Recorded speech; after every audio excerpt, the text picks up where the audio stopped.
Hay mucha gente que en un pasado escuchaba a los Arctic Monkeys.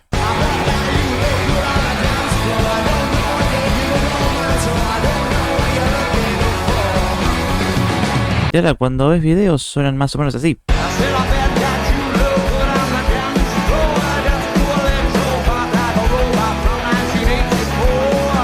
De lo que más se suele quejar la gente es que los temas en vivo los suelen tocar más lento o incluso desfasado al tema original. En esta muestra, para que los entendamos, cuando canta Alex el video va a estar más saturado y cuando suene el beat de la batería va a haber una mini pantalla negra.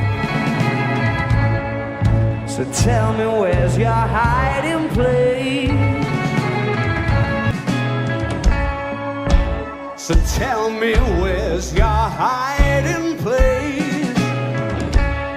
Capaz la diferencia es mínima, pero el que viene escuchando los Arctic Monkeys desde los inicios, digamos, se da bastante cuenta de este efecto. Y para darnos cuenta cómo empezó esto y por qué terminamos donde terminamos ahora, tenemos que retomarnos bastante hacia atrás. Más o menos al principio de los 2000, 4 compañeros de colegio decían crear su propia banda que le pusieron Arctic Monkeys. No me preguntes el nombre porque es re bizarro. Más o menos 20añeros. Y lo tenemos a Alex, a Matt, a Nico Mali y a Jamie. En realidad uno de estos vino después, pero digamos que siempre estuvo. Y por ahí en el 2004, 2005 empiezan a grabar las primeras demos de sus primeras composiciones. Porque tengamos también en cuenta que empezaron a tocar instrumentos en el 2002 y ya en el 2005 estaban grabando. Bueno, no los conocía nadie.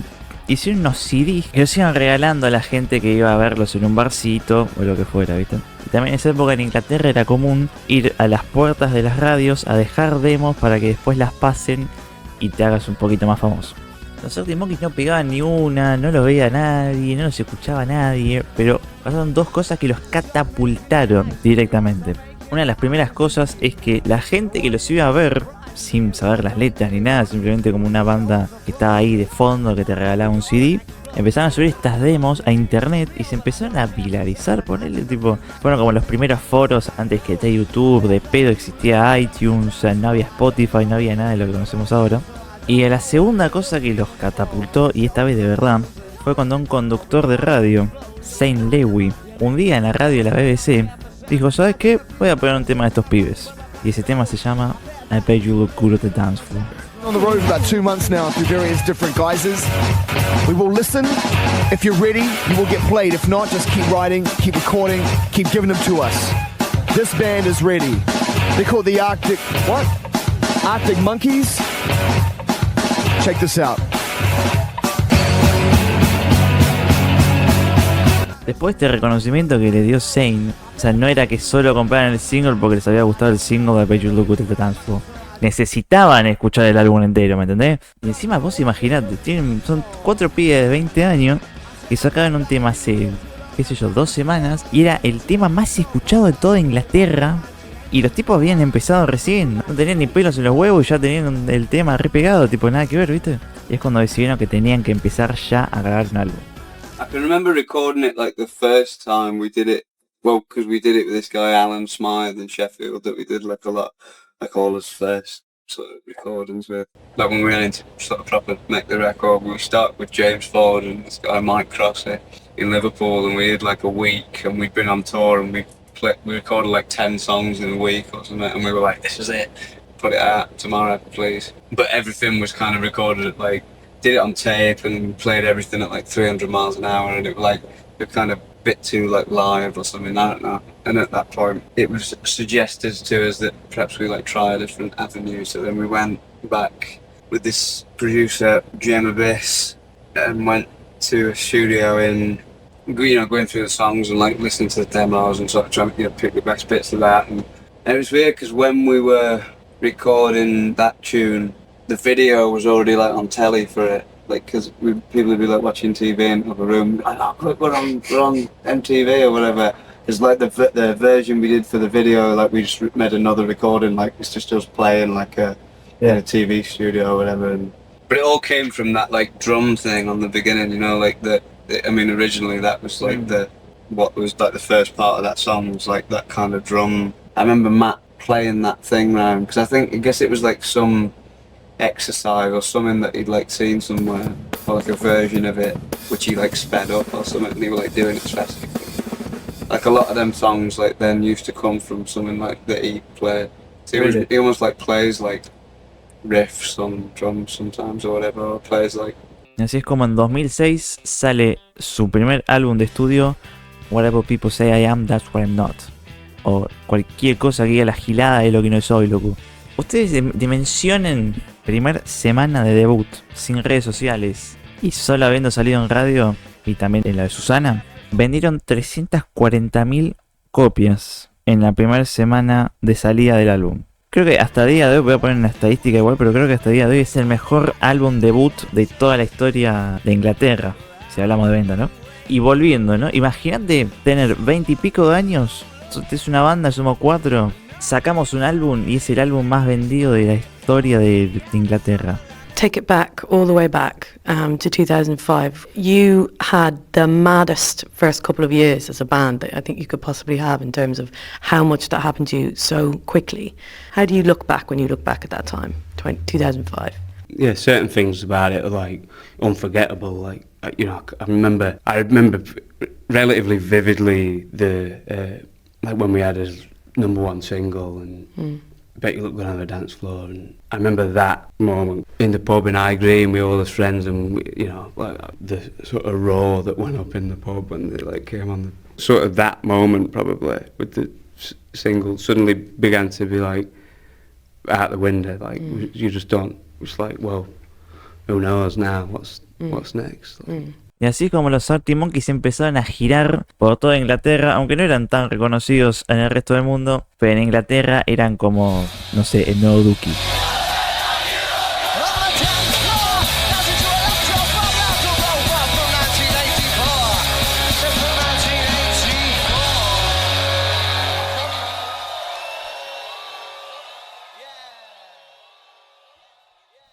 En los próximos años los Arctic Monkeys y sobre todo Alex Turner seguirían haciendo música, sacando en 2007 su segundo disco, Favorite Worst Nightmare, que es más o menos lo mismo al primer álbum, pero con algunas canciones un poco más sentimentales, incluso un acústico, Only Ones Who Know.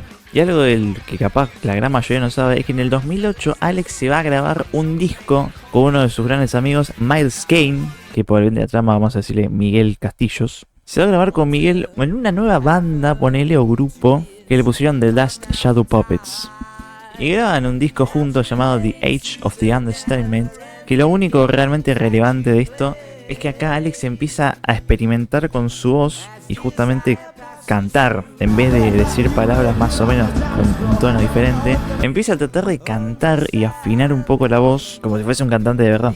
Que eso después también lo reflejaría en Humbug, que es como el punto de inflexión más grande que hubo en la banda hasta ahora en cuanto a cambio de sonido y de estilo y cómo querían llevar su estilo musical. Because the first record had it was all about one specific thing. Yeah, or a sort of short list of records that we just were new to us at that time. Like, we've said it 1,000 times, but Scott Walker, David Axelrod, Ennio Morricone.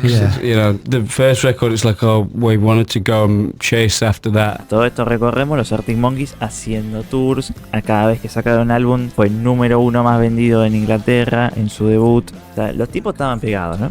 También cabe recalcar el cambio de estética que fue teniendo la banda, sobre todo Alex, que te das cuenta con cada álbum que fue cambiando su vestimenta como si fuese un personaje nuevo, ¿viste? Más o menos parecido a lo que hace Tyler, the Creator, pero lo de Alex es más gradual. Es como si fuese algo que salió bien de pedo, como que no lo hizo a propósito, pero terminó quedando bien. Mientras la banda se tomaba un descansito después de Humbug, Alex se fue a grabar otra cosa, fuera de los Arctic Monkeys.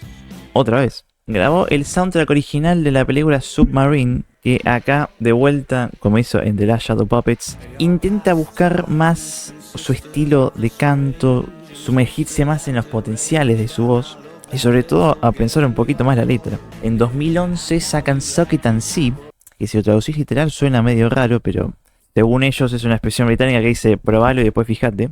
Y acá realmente vuelve a ser un punto de inflexión en cuanto a lo que es la voz de Alex, el ritmo de las canciones, los sonidos y sobre todo cómo escribía Alex hasta este momento. No, I think between then and now I've definitely sort of like recognized like songwriting, something that I do and like want to be good at that craft, if you like, and want to practice it.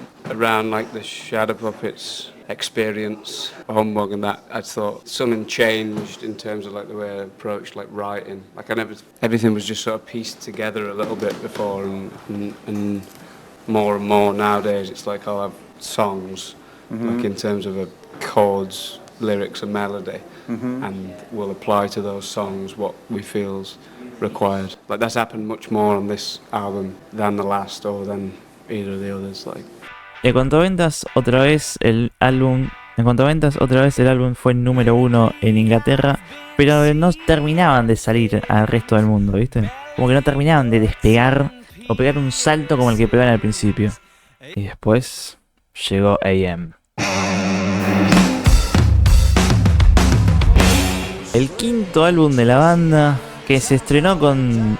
¿Cómo mierda era? Que se estrenó con los singles Are You Mine, War from the Road y Do I Wanna Know. Se remonta a cuando estaban haciendo el tour de Suck It and See y empezaron a experimentar y grabar alguna que otra cosita, y de tanto boludeo salió Are You Mine, que según el resto de la banda es como el álbum central de donde salió todo el resto del sonido de todo el resto de los temas.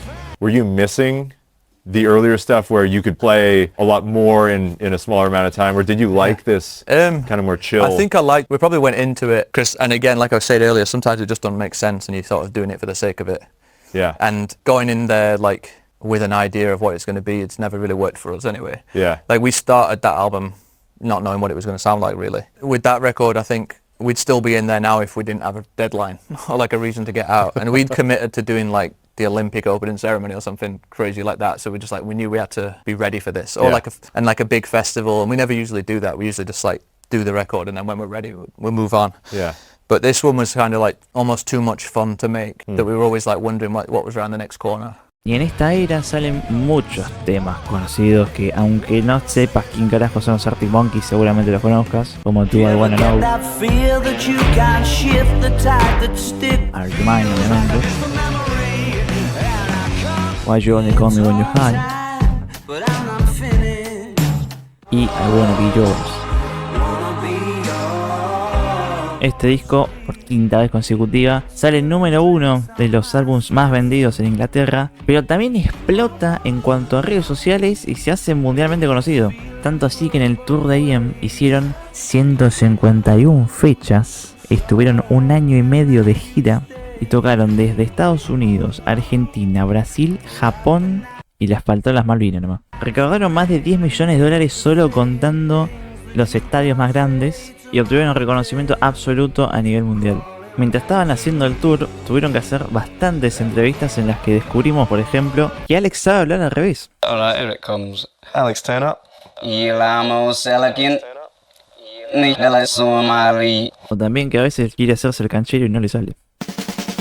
I was paying for me lunch the other week, and there was 2 tills or cash registers next to each other, and they had Halloween cookies for sale at this particular place. You know, like pumpkins and zombies, and there was some ghost one that looked particularly tasty. So I said, can I have one of those ghost cookies as well? And just as I said it, the lady next to me at the adjacent cash register also said, oh, can I have a ghost cookie, please? And I said to the lady serving me, wow, you could say they're selling like ghost cookies. And she said, what? And I said, you could say they're selling like ghost cookies.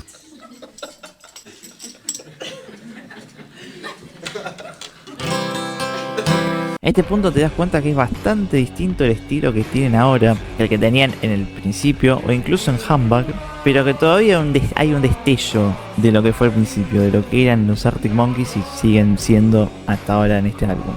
We were definitely like, you know, jumping for joy before we put it out, not because we thought we were about to like sell a shitload of records or something, but just because it felt like we'd made a genuine progression from where we'd started out into what I think is a more interesting musical landscape that we're occupying now, and that is sort of all we're trying to do really, is continue that progression. Yeah. Querían remontarse más al rock de los 80, bien pesado, con estilos de cuero, que otra vez vemos que el estilo de Alex cambia rotundamente. Antes parecía Edward de 3 acordes y ahora parece un tipo canchero, un rockero de los 80 que fuma, que se levanta todas las minas que quiere, que es bien misógino y que le gusta tocar la guitarrita. Pero bueno, 1 año y medio de gira un poco te cambia. Y aunque ellos dijeron que les encantó el tour y les hubiera encantado que haya seguido, lamentablemente terminó.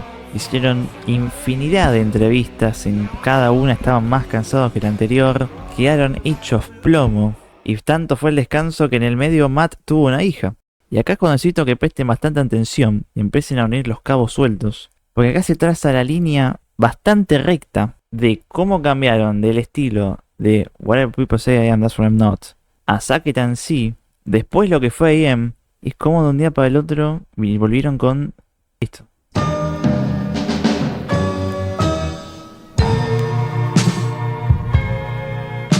O sea, vos ves la portada y decís, ¿quién carajo son? Estos no son los Arctic Monkeys, ¿qué carajo pasó? Después de todo lo que fue la movida de AM, Alex tuvo ganas de ser productor y dijo, che, vamos a jugar un ratito con esto. Y se fue a grabar un álbum con Alexander Xavier, con quien compuso algunas de las letras de estos temas, grabó algunas guitarras y fue productor del álbum a la par con James Ford, el loco Ford, digamos. Y después de esto, se fue de vuelta con Miguel a grabar otro disco más de The Last Shadow Puppets, Everything You Come to Expect. Que acá es el punto más grande de inflexión donde te das cuenta que ya Alex no es lo que era antes. No escribe como escribía antes, no canta como cantaba antes. Incluso hay algunas canciones que ni siquiera toca la guitarra. I was reaching for something vocally that I hadn't done so before, but again that came from the approach the first time round and this idea that when we made that record, I can't remember trying to even sing before that. I didn't really think of it as singing until then, and Miles and I wrote those songs for the first record, and suddenly it was like we were trying to sing like singers. So this time it's like, what else can we do now? So sometimes on this one I was trying to sing really softly, but I think with this project, the moment you recognize it is outside what you usually do, in terms of like the Arctic Monkeys or, you know, Miles Kane's solo, it gives you the confidence to do things like sing differently or write lyrics like more personal perhaps than like anything I've written before. Y acá es cuando después de 5 años de parón, de no sacar nada con los Arctic Monkeys, un día y sin sacar ni un single de adelanto, sale Tranquility Base Hotel and Casino. Un álbum que realmente dividió demasiado la comunidad de los Arctic Monkeys, diciendo esto es una mierda, qué carajo subieron. Otros decían no, pero vos no lo sabés apreciar, es lo mejor que me pasó en la vida. En la primera escucha ya sabés que esto es totalmente diferente a cualquier cosa que escuchaste antes de los Arctic Monkeys. Ya dudás si son ellos o si les lavaron la cabeza incluso. Las guitarras ya están las guitarras ya pasaron a estar más de fondo. Predominan más los sintetizadores y también los pianos. La batería se volvió menos predecible y menos irruptiva en la canción, en las canciones, y empezó a predominar más que nada los sonidos muy agudos o muy graves. Esto, como les contaba, se debió a 2 cosas claves. Primero, todo el transcurso que fue grabar con Alexander Xavier y también el nuevo disco de los Last Shadow Puppets, que Alex estuvo investigando más en todo lo que es su voz y también las líricas. Y en vez de contar historias de amor como hacía AM, veo que ya se cansó de eso y prefiere personificar canciones, pero que no necesiten de decir algo en concreto. Como segunda cosa, Alex estaba teniendo bloqueos artísticos con la guitarra. In the years following AM, frontman Alex Turner suffered from writer's block and found himself struggling to find direction for a new Monkees album. He'd also lost interest in writing love songs after working on the Last Shadow Puppets' second LP, Everything You've Come to Expect. When Turner's manager, Ian McAndrew, gifted Turner a Steinway Vertigram piano for his 30th birthday, ideas began rushing in. From a spare room, Turner would create a makeshift studio with the standing piano at its core, dubbing the space the lunar surface. El piano, hacer un instrumento más claro o intuitivo y que tocas una tecla y puede salir cualquier cosa, a Alex le gustó eso como para empezar a jugar y decir, bueno, ¿qué hago con esto? A ver. Y empieza a tocar y terminan saliendo temas como